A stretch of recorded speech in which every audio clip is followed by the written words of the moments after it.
My sister leaned across the table, stared at my child, and said, "Your son doesn't deserve to be at my son's birthday." She said it slowly, like she wanted to savor the cruelty, and all I'd done was tell her no, I wasn't buying her the luxury car she'd circled online like it already belonged to her. For a moment, the room froze. Then everyone burst out laughing, even my parents, as if hurting Mason was entertainment. I looked at my son, then at them, and said quietly, "Everyone will get what they deserve." None of them imagined what that would actually mean. I should probably tell you who I am before the rest of this makes any sense. My name is Adelaide. I'm a 34-year-old music producer in Los Angeles, the kind of person who works more with headphones than people. Most days, it's just me, a half-finished melody, and my son Mason drawing dinosaurs beside my desk while I chase deadlines. I'm a calm person by nature. I've had to be. When you grow up in a family where storms appear out of nowhere, you learn to keep your own weather steady. I was the fixer long before I had the word for it, the kid who translated adult problems into solutions. I was 10 when the heater in our apartment burned out and filled the air with the smell of scorched dust. My mother argued with bills on the kitchen floor while Lily, 4 years younger and already dramatic, cried loud enough for the neighbors to check in. Back then, loudness got attention in our house. Quiet competence got responsibility, so I learned to hold things together. When I started earning money from songwriting, it didn't even occur to anyone to ask Lily for help. It was automatic: the broken AC at my parents' house, the groceries my mom said she'd pay me back for my dad's insurance premium. He forgot about Lily's gas, Lily's makeup, Lily's pop-up event, Lily's new project, Lily's next idea. I didn't mind at first. Helping felt like love, until it didn't. The more I helped, the more they acted like I owed them something, like stability in my life was a group resource they were entitled to withdraw from whenever they felt like it. And no one used that more aggressively than Lily. She was always rebranding herself.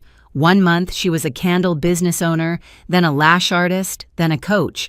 She'd send me pictures of her vision boards and the equipment she needed for her brand, followed by a not-so-subtle reminder that I was her older sister, the responsible one, the one who made real money. And I let it slide over and over until the week she announced she needed a luxury car for her new image. She sent me 3 links, all with price tags that made my throat tighten. When I didn't respond, she pushed. Group chat messages piled in, family pressure disguised as encouragement. My mother wrote, "Your sister needs stability." My father added, "Real family shows up." Lily ended with, "You're doing amazing in LA. Don't be weird. Just say yes." I didn't. Not this time. Which is why that dinner happened. Why Lily walked in late in her white outfit like she was stepping onto a stage. Why everyone at the table waited to see if I would play my usual role and make everything easy. I didn't. And instead of asking why, they laughed. That was when something in me quietly shifted, and for the first time in my life, I understood this truth. The moment you stop playing the part they wrote for you, the whole cast turns on you. Dinner that night felt like stepping into a play I didn't audition for. The dining room in my parents' house hadn't changed in years. The wobbling table from my childhood, the hum of the old ceiling fan, the faint smell of overcooked chicken. Mason sat beside me, swinging his legs, tapping a quiet rhythm on his plate. My parents chatted with Lily as if nothing in the world had weight. Then Lily shifted the whole air in the room with one sentence. So she said, stirring her tea like she was performing for an invisible camera, "My car died. And I already told my followers, I'm getting a new G-Class. The matte one." She glanced at me. "You saw the links." I didn't answer immediately. I cut Mason's chicken, handed him a napkin, took a slow breath. Lily leaned back, annoyed by my silence. "Just confirm you're covering the down payment. It's not a big deal. You make real money." My mother murmured something about supporting family. My dad chimed in with his usual, "You're the stable one, Addie." I put my fork down. "No." The word landed like a dropped plate. Everyone blinked, waiting for the punchline. Lily snorted. "Come on." I said no, I repeated. My father actually laughed. "She's joking." My mother smiled tightly. "Of course she'll help, she always does." But I didn't smile. I didn't soften it. "I'm not buying a car for you." Silence stretched for a moment before Lily's face hardened into something sharp. She turned toward Mason, who was quietly coloring a dinosaur on the back of his paper placemat. "Then your son doesn't deserve to attend my son's birthday." It came out smooth, cold, rehearsed, like she'd been waiting to use it. Mason's marker froze mid-line, his shoulders pulled in. He looked up at me uncertain, like he couldn't make sense of an adult hurting him on purpose. I felt something inside me pull taut. Not anger, not yet just a clean, sterile realization. My family wasn't just okay with Lily using me. They were okay with her using my child. My aunt snorted. Someone whispered savage like she had delivered a punchline. My mother actually covered a smile with her hand. My father shook his head but didn't say a word. No one told her it was wrong. No one even looked uncomfortable. I looked around the table and saw years of small cuts lining up into one long wound. Every gas bill I paid, every late-night transfer, every apology I made for Lily's behavior. Every time I told Mason, "They love you, baby," even when their actions said otherwise. I inhaled once steady. "Everyone will get what they deserve," I said quietly. They kept laughing. They didn't hear it for what it was, a boundary forming in real time. After dinner, while they ate dessert and Lily announced her color theme for the birthday party, I helped Mason with his shoes. He leaned into me, small and warm. "Did I do something wrong?" he whispered. That sentence broke something wider in me than anything Lily had ever said. "No," I told him. "You did everything right." Parents are supposed to be shields, and in that moment I realized I had been shielding the wrong people for years. At home, after Mason fell asleep with his dinosaur still clutched in his hand, I sat at my desk staring at the glow of my laptop. The house was quiet, but my mind wasn't. This wasn't a flare-up. It wasn't a misunderstanding. It was a pattern. And patterns don't break on their own. Someone has to grab the edges and tear. When we got home that night, the house felt heavier than usual, like the air itself was waiting for me to make a decision I'd avoided my entire adult life. Mason went straight to the couch with his dinosaur curling into the corner the way he always did after something confusing or painful. I heated some leftover pasta, sat beside him, and watched his small shoulders rise and fall. He didn't bring up what Lily said. Kids never know how to name the hurt, only how to carry it. After I tucked him into bed, I stood in the doorway for a moment, listening to the soft rhythm of his breathing. That sound had carried me through deadlines, breakups, exhausted mornings, chaotic family calls. It grounded me. It reminded me who actually needed me and who didn't. I walked to my desk. The glow of my laptop lit up the small room, casting long shadows across Mason's crayons and toy cars scattered on the floor. I opened a blank note and typed one word at the top: boundaries. Not anger, not revenge, just the thing I had never been allowed to have. Then I began listing everything my family quietly relied on me for: my mother's phone line on my plan, my father's insurance that I'd been temporarily covering for months, Lily's storage unit connected to my card, streaming services, music apps, subscriptions, payments I'd taken over out of guilt, exhaustion, or habit. Seeing it in writing made something in my chest shift. It wasn't cruelty to stop, it was clarity. I drafted 3 emails, no emotion, no essays about the past, no explanations they'd twist later, just facts. To my mother, effective tomorrow, her phone line would be transferred. I included the steps. To my father, his insurance payment would switch to his own card on the 1st of the month. To Lily, an itemized list of the money she owed me, the dates, and a reasonable payment plan. I ended with one sentence: I am not a lender. I reread each message, deleting anything that sounded angry. Anger was fuel, but clarity was strategy. Before sending them, I whispered the same sentence I'd said at dinner, but this time it wasn't a warning. It was a promise to myself. Everyone will get what they deserve. I hit send. The house stayed quiet. No alarms went off, no explosions, no drama, just silence. A fresh kind of silence. The kind that comes right before your life splits into before and after. Tomorrow was Jaden's birthday party. They expected me to show up, smile, and fold like I always had. But tomorrow, I wasn't going as the family fixer. I was going as Mason's mother. The next morning, the sky over Los Angeles looked washed out, the kind of pale blue that feels too bright for how heavy your chest is. Mason woke up early, excited in that innocent way only kids can be. He held the birthday card he'd drawn for Jaden, a blue, scribbled car with crooked wheels and a tiny stick figure waving from the window. "Will he like it?" he asked. "He'll love it," I said, ruffling his hair. I didn't tell him the truth. Buzzing under my ribs today wouldn't go how anyone expected. We drove to my parents' neighborhood, passing rows of identical houses with trimmed lawns and plastic seasonal decorations. Mason kicked his heels softly against the back of my seat, humming a tune he'd heard me mixing the night before. When we parked down the street, he climbed out, still holding the card carefully with both hands. The party was already in full swing. I could hear music from the sidewalk, kids laughing, a dog barking, someone shouting for more cotton candy. A bright arch of blue and silver balloons framed the driveway. A folding table held cupcakes, each topped with printable cartoon faces. The rented bounce slide towered over everything, shimmering under the sun. It was the kind of birthday party that looked perfect on social media. As soon as we stepped toward the yard, Lily spotted us. She stood near the arch wearing a white jumpsuit and oversized sunglasses, even though the party was mostly in the shade. Jordan lingered beside her, holding a cluster of balloons, looking as checked out as he always did. Lily crossed her arms. "Oh, you came." I ignored the tone. "We won't stay long." She looked down at the birthday card in Mason's hands, then back at me, her lips curving into a smug smile. "Did you bring the keys to my car?" Even now she was committed to the bit. I didn't look away. "No." Her smile dropped. "You're really doing this here." Before I could answer, my mother appeared behind her like she'd been summoned. "Adelaide?" she whispered sharply.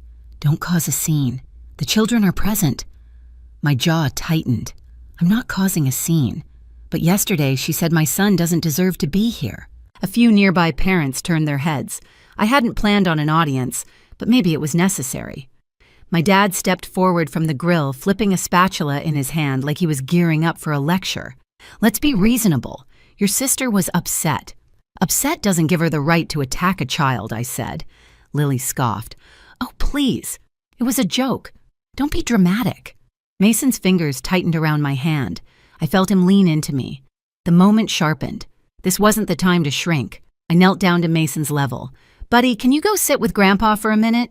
He hesitated, but nodded and took a few small steps toward my dad, clutching the card like it was fragile glass. I stood, and everything in me settled. My voice didn't rise. It didn't need to. "I'm done," I said. Lily laughed, once confused. "Done with what?" "Being ridiculous, all of it," I said. "With paying for everything, with being treated like I don't matter, with you talking about my son like he's leverage." Her sunglasses slid down her nose. "You're punishing us because you don't want to help your family. I'm setting boundaries because you don't know how to respect family." My mother tried again. "Addie, no," I said, turning to her. "Mom, this is important. You all stood there last night and laughed while she humiliated Mason. That's not family. That's cruelty." The yard grew quieter. A couple of adults drifted closer, the kind of quiet that comes before a storm or a reckoning. I turned back to Lily. "I've covered your bills, your debts, your emergencies, your hobbies, your rebrands, your impulsive purchases, your short-lived businesses. I've covered things you don't even remember because you never asked how they got paid." Her mouth opened, then closed. "As of today, all of it ends." My dad frowned. "What do you mean, ends?" "Your phone line's transferred. Your insurance moved back to your card. Your storage unit no longer my responsibility. Subscriptions canceled." Jordan muttered under his breath. "Damn." I continued. "And Lily, I've sent you an itemized list of everything you owe me. You'll pay back what you can in a reasonable plan. I'm not a bank. I'm not a safety net. I'm not your personal investor." She took a step forward.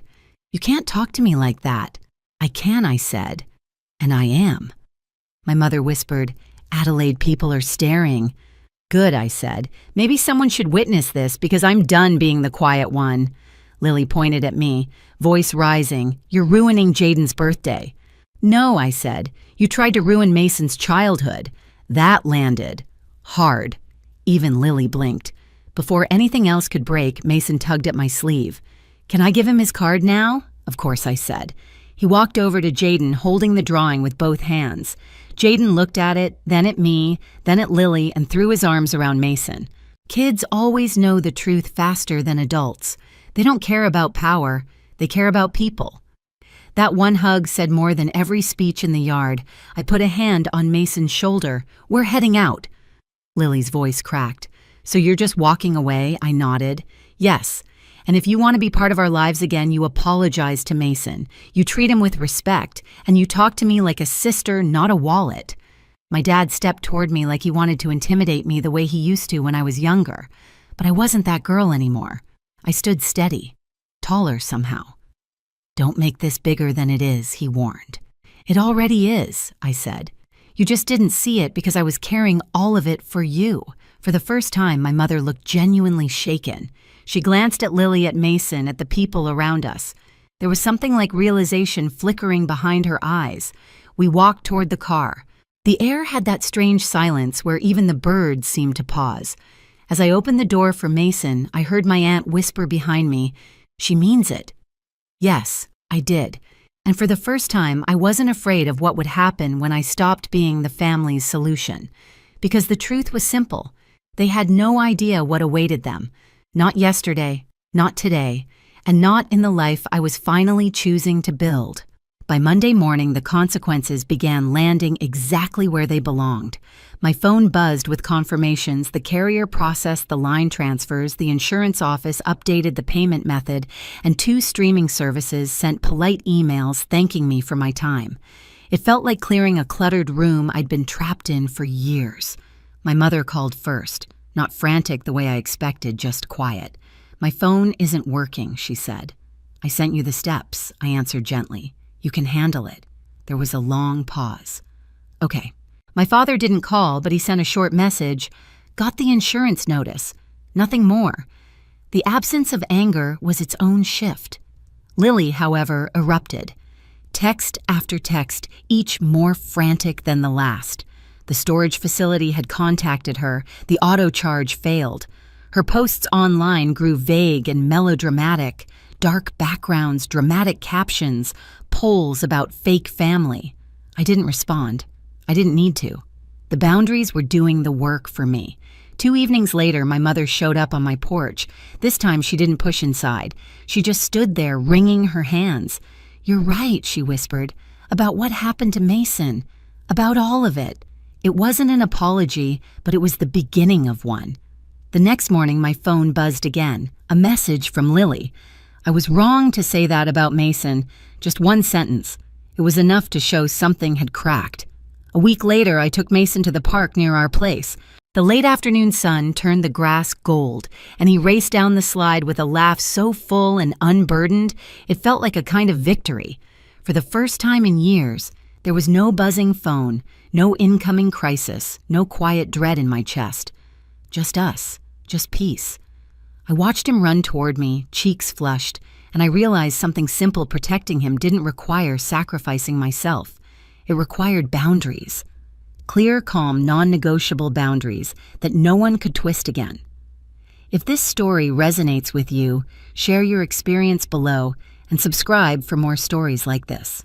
To my sister's engagement dinner, the laughter wasn't joy, it was at me. Jessica raised her glass, leaned on her fiancé's arm, and smirked.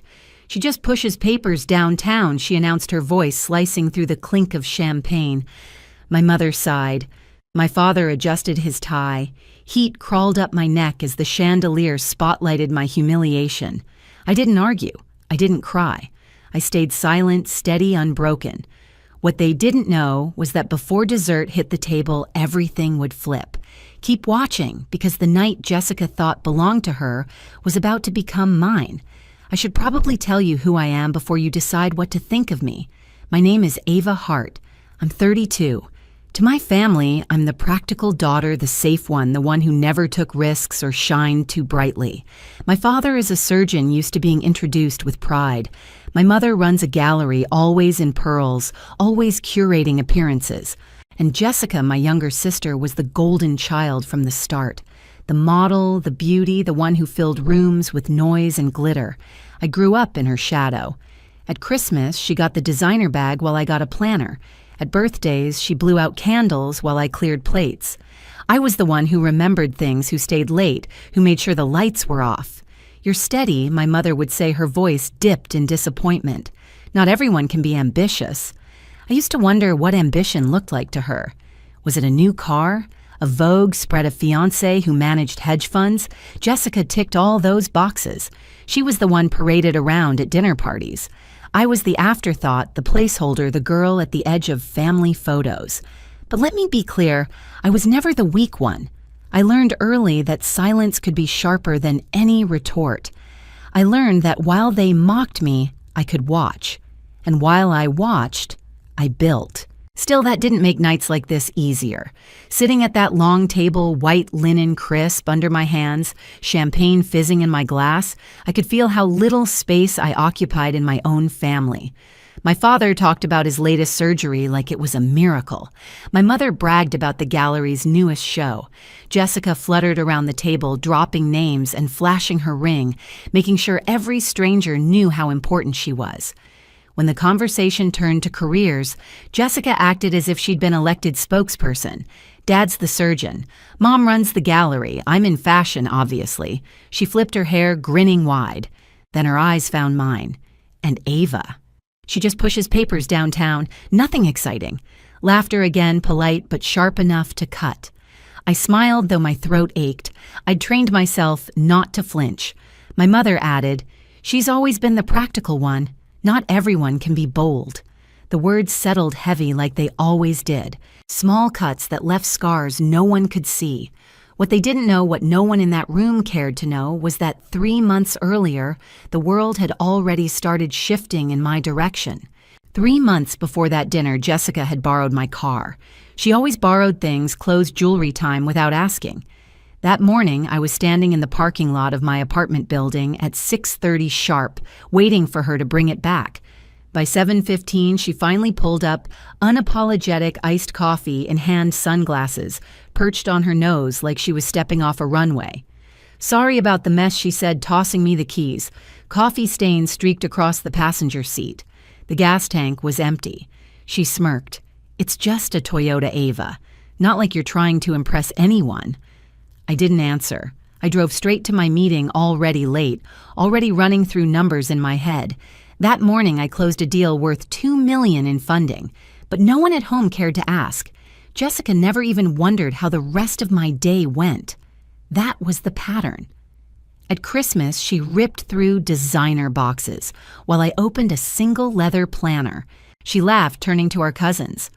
"A work planner." "God, how boring are you?" I ran my fingers over the embossed cover, smiling quietly. That planner would hold the notes for the biggest deal of my career, but to them it was proof that I was dull.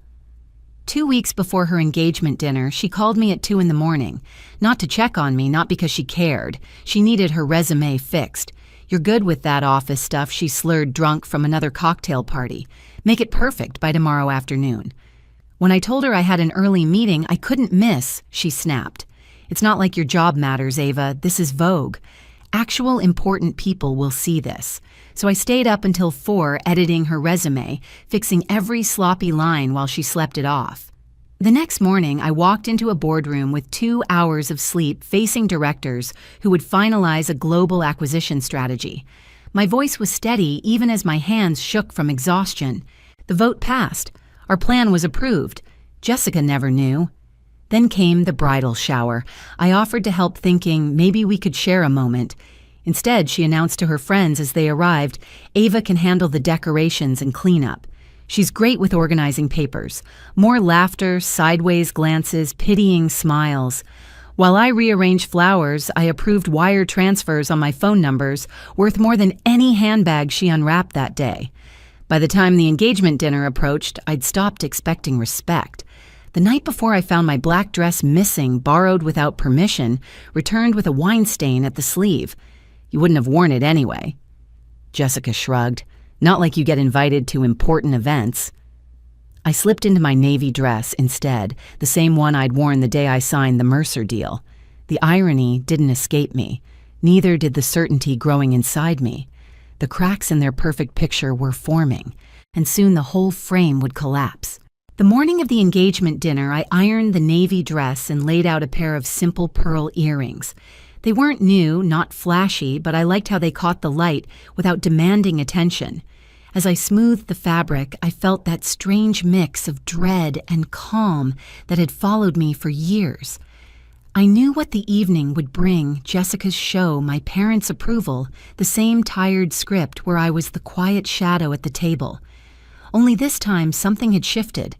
By then, Blackwood Partners had already become a storm gathering behind closed doors. I had spent years keeping it invisible, meetings in offices my family never visited, phone calls. I excused myself to take outside documents, passed quietly across tables with people whose names my mother couldn't even pronounce. Every time I stayed silent at a family dinner, I was negotiating. Every time I smiled through an insult, I was signing. But carrying that secret wasn't easy. There were nights I came home too exhausted to eat, dropping my purse by the door and collapsing onto the couch, heels still on. I'd stare at the ceiling, asking myself why I cared so much. Why did I still want my mother's approval, my father's pride, my sister's respect? And yet I did. That ache never left. My mentor, Elaine, used to say, "Let them underestimate you. Power is quieter that way." Her voice echoed in my head that night as I zipped the navy dress. She was right. I didn't need them to know. Not yet. At the restaurant, La Cirque glowed like a jewel box, crisp white linens, candles in crystal holders, waiters gliding like shadows. Jessica thrived in that kind of place center of attention spotlight, chasing her every laugh. She flitted from cousin to cousin, dragging Thomas along like a prize on display. I hung back, blending into the edges the way I always did. My parents arrived late, as always. My father launched into a story about a complicated surgery. My mother adjusted her pearls, sipping wine with the elegance she loved to perform. I listened quietly, tasting the bitterness of champagne more than the sweetness. The first cracks showed when Thomas leaned toward me during appetizers. "So, what do you actually do?" he asked, genuine curiosity in his tone. For a moment, the table fell silent. Jessica's smile tightened. My mother's eyes flicked to me, wary. One word I said softly, placing my fork down: "Acquisitions." The silence that followed stretched longer than expected. Jessica laughed nervously, filling the space. "She means admin, filing, schedules, office stuff." But Thomas's father, seated 2 chairs down, tilted his head. His eyes narrowed in recognition, like he had just seen a shadow move. I looked back at him steadily, my lips curving in the faintest smile. It wasn't time yet, but I knew the night was already shifting. Their stage was no longer theirs alone. Dinner moved in courses, but I barely tasted a bite. Lobster bisque, seared lamb truffle, pasta, none of it mattered. What mattered was how every laugh, every toast, every glance carried an edge that pointed at me. Jessica told story after story, pausing for applause, letting her ring catch the candlelight each time. She saved the sharpest barb for the main course. Fork in hand, her voice carried down the table. "All she does is push papers. Even my nail tech makes more than her." Laughter rippled across white linen. My mother gave her practiced sigh. My father smirked, the corners of his mouth twitching upward as if to say, "Well, it's true." I felt the heat climb up my neck, but I didn't break. I never do.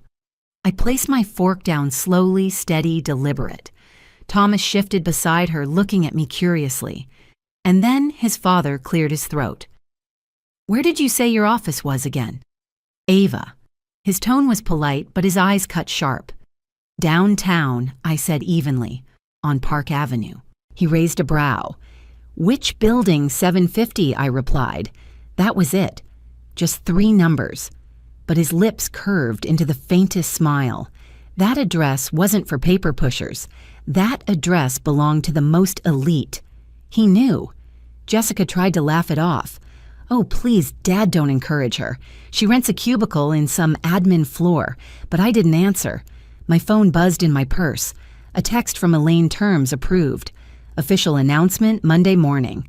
My pulse slowed. The timing was perfect. Dessert arrived, but no one picked up their spoons. Thomas's father leaned closer. "Blackwood Partners. That's who's in that building. Are you—" He stopped himself, but his eyes searched mine. I gave him a small smile, a nod. That was enough. His chair creaked as he sat back stunned. Then he spoke louder so the whole table could hear, "So Ava, you work with Blackwood Partners?" Every head turned. Silence swallowed the room. I looked around the table, saw Jessica's smirk falter, my mother's wine glass trembling slightly, my father's confident posture collapse. I let them hang there for a moment before I spoke. "No," I said softly. "I don't work with them. I founded them." The chandelier hummed overhead. Even the waiters froze. Jessica's laugh was high-pitched, nervous. "Stop joking, Ava. Tell them about your admin job." But Thomas's father wasn't laughing. His voice was low, reverent. "Blackwood just acquired FinTech Global. $4.2 billion. That was you?" I nodded once. "Yes." Gasps broke around the table. My father's fork clattered to his plate.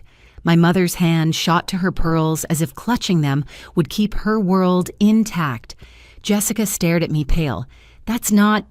You can't... You're lying." I pulled out my phone, unlocked it, and laid it on the table. The Wall Street Journal alert glowed on the screen. Sources confirm Ava Hart, CEO of Blackwood Partners, as architect of $4. To be FinTech acquisition. Official announcement Monday. The room tilted. The balance of power shifted in an instant. Questions fired from every direction. How long? How did you build it? Are you really the one behind Mercer last year? I answered calmly, evenly. Yes, years of work, careful deals, quiet moves. My voice stayed steady, but inside I felt something loosen a knot, untied after years of silence. My father leaned forward, eyes wide, desperate now. "Why didn't you tell us?" I met his gaze. "You never asked," my mother whispered. "But you've always been ordinary." "Ordinary doesn't close billion-dollar deals," I said. Thomas's father leaned in excitement shining in his eyes. "We've been trying to get a meeting with Blackwood for months. If we'd known..." He trailed off, glancing at Jessica, then back at me. Respect. Real respect. The spotlight had turned. Jessica's engagement dinner had become my unveiling. The more questions they asked, the smaller she became in her own celebration. Her hand trembled as she clutched Thomas's arm. "Don't listen to her. She's just pretending." Thomas pulled away slightly. His eyes locked on me. "She's not pretending. She's the one we've been trying to partner with." The table erupted again, but not with laughter. With awe. With the heavy weight of realization. For the first time, I let myself enjoy it. I watched Jessica shrink in her seat, her voice failing, her face pale. My parents sat in stunned silence, the image of their family cracked wide open. When the evening wound down, we waited outside for our cars. The cold air cut against my skin, but I felt warm, alive. Jessica grabbed my arm, pulling me aside. "Why didn't you ever tell us?" Her voice shook between anger and fear. I looked at her steady. "You never wanted to know. You were too busy telling everyone who you thought I was." Her eyes filled with tears. "But we're sisters." "Yes," I said softly. "And that should have been enough for you to see me, the real me." The valet pulled up my car, not the Toyota she'd trashed months before, but the black Mercedes I'd bought after the Mercer deal. Jessica's mouth fell open. She scrambled. "At least let me introduce you at the wedding, my sister, the genius. Please." I shook my head, stepping into the car. "I have a board meeting in Tokyo that week. Some admin work I can't miss." The door shut. Her face blurred behind the glass as I pulled away, the city lights reflecting off the hood of my car. For once, I didn't feel small. I didn't feel forgotten. I felt unshakable. I drove home that night with the city lights flickering across my windshield. For years, those lights had looked cold, unreachable, like they belonged to someone else's story. But now they felt different, like they were reflecting back at me, finally recognizing me. The silence in my apartment was the kind I'd once hated. Empty rooms, unanswered calls, holidays spent alone while my family toasted Jessica. But that night, the quiet felt powerful. I poured a glass of wine, set my phone on the counter, and watched as the notifications kept coming. Partners congratulating me, reporters asking for quotes, investors begging for meetings. Meanwhile, my family's texts began trickling in. My father, "We should talk soon." My mother, "Proud of you, Ava. Always have been." Jessica, of course, went silent. For the first time in her life, she didn't have words. The fallout was swift. By Monday morning, the press release went public. Headlines named me one of the youngest female CEOs to ever close a multi-billion-dollar deal. Blackwood Partners was everywhere. And my parents. They had to answer questions at their own dinner parties this time about me. I didn't rush to see them. I didn't rush to forgive them either. The years of silence, the pitying smiles, the casual cruelty, they didn't vanish just because they suddenly realized who I was. Respect handed out late isn't respect at all. But I wasn't bitter, not really. What I felt was something heavier, sharper relief. They could laugh, sneer, underestimate all they wanted. It no longer touched me, because success doesn't need their approval. And Jessica. Her perfect engagement story was no longer the only headline in the family. She had wanted the night to be hers forever. Instead, she would spend the rest of her life remembering how easily it slipped away. That night taught me something I'll never forget. Success doesn't need applause and power doesn't need noise. It waits, it builds, and when the moment comes, it speaks louder than any insult ever could. My family wanted me to stay small so they could shine brighter. Instead, I stayed silent, worked harder, and let the truth reveal itself when it mattered most. If you've ever been underestimated, if you've ever been dismissed by the people who should have believed in you, most remember this: their opinion doesn't define your worth. Keep building quietly. Keep proving them wrong. And if my story resonates with you, hit subscribe, share your story in the comments, and stay tuned for the next one.